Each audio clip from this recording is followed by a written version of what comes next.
Well, the big old girl is home. Just bought this a little while ago. It is a 1957 GMC 9900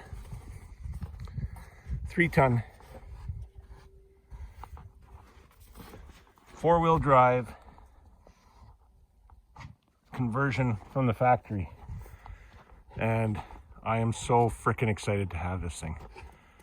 I had to put a battery in it and just see what it would do. The guy said he had it running and was driving it 6 years ago, and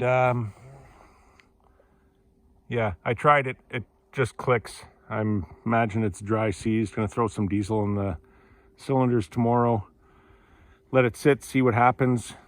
The lights work, which is cool. So it has some life. Sorry for the darkness. It is dark. But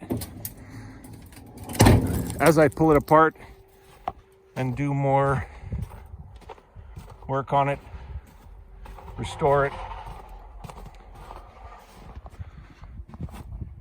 I'm gonna document everything on here on YouTube.